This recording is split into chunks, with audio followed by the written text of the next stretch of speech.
I'm Amy Goodman here with Nermeen Sheikh. We're speaking to David K. Johnston, author of the new book, It's Even Worse Than You Think, What the Trump Administration is Doing to America. Let's go back to February. This is President Trump speaking a month after he took office.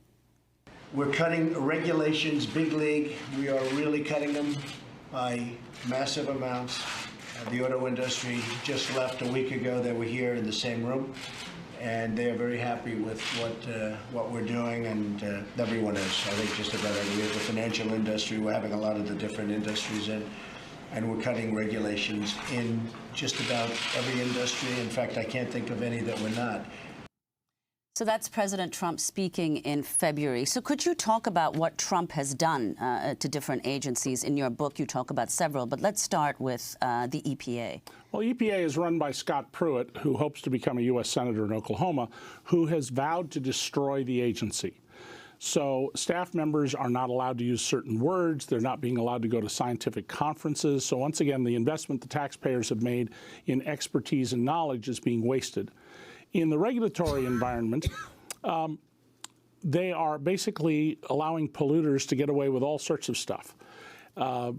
There was a move by the Obama administration to stop taking the toxic residue, the coal ash from power plants, turning it into a slurry with water, and then you put it into a pond next to a river. And as we know in South Carolina, I think it was, and several other places, some of these old dikes broke and ruined the drinking water for weeks or months and killed all the wildlife.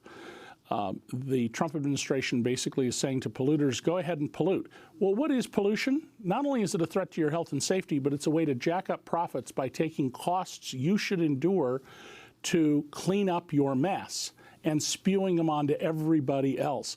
So, of course, profits for companies like that will go up because they're being allowed to make you or your children get asthma or have other illnesses because of the pollution. How does that make us better off? That makes us worse off. The problem is you're not going to get asthma tomorrow. He'll be out of office, even if he had 2 terms, before you get sick and die. We had the headline today about the former photographer with the Department of Energy seeking whistleblower protection, saying he was fired for documenting collusion between the Trump administration and a coal company executive. Simon Edelman says he was fired after he leaked photographs of a March 29th meeting between Energy Secretary Rick Perry and coal magnate Robert Murray, showing the two embracing at a meeting. Murray said he played no role in drafting a Department of Energy rule subsidizing coal and nuclear power plants. But a photo clearly shows a letter drafted by Murray and addressed to Energy Secretary Rick Perry touting an action plan. And then you have the whole story of FERC, the Trump-appointed panel that actually ruled against Trump in his subsidizing of coal. Well, they did in this particular case, but there is a chapter in my book about how the electricity markets in America, which by design raise prices and don't lower them, are going to continue to worsen. Now, this example that comes from the leaked photographs is very revealing of the fact that truth is a very fungible issue in this administration. And when it comes to electricity prices in this country, I mean, everybody pays for electricity. It's the one of the common things we have, like the weather. This is an administration that is all out for the people who make profits. It isn't interested in consumers. It isn't interested in businesses whose profits are diminished if they have to pay excessive electricity prices. So this goes to the question that you also point out in the book, that despite, I mean, we've just been through, you've pointed out, as you do in your book, this litany of policies that Trump has implemented in this first year of his administration, which have actively worked against the so-called forgotten man that he pledged to help. But despite that, you say in the book, he still has the support of a large number of the people who voted for him. So why do you think that is, and do you think that's likely to change? Well, if you only got your news from Breitbart and Fox and similarly mendacious pseudo-news organizations, you would believe that Donald Trump is the great savior. He is a demigod, not a demagogue, a demigod. And that the journalists like me want a Sharia law and we hate America. And we should, in the words of Omarosa Margalt, bend our knee, and that is the ultimate revenge Trump will have. Who's also been thrown out. Yes, that's true. But we don't bend our knee to the President of the United States. He's our employee. He's our subordinate who we have temporarily imbued with power.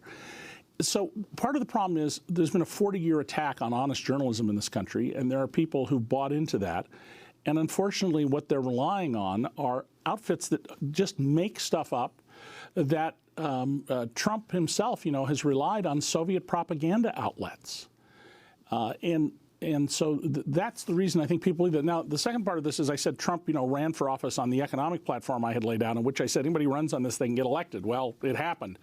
And that is the bottom 90% of Americans made less money in 2012 than they did in 1967, the year I graduated from high school.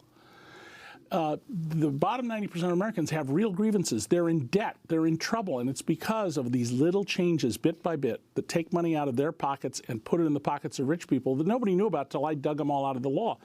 Donald captured this legitimate anger. But the problem is he's not helping the forgotten man. He's forgotten the forgotten man. What about workers? What about the Occupational Safety Health Administration? People don't realize how many workers die a year in this country, not to mention injured. 4,800 people a year roughly die at their job.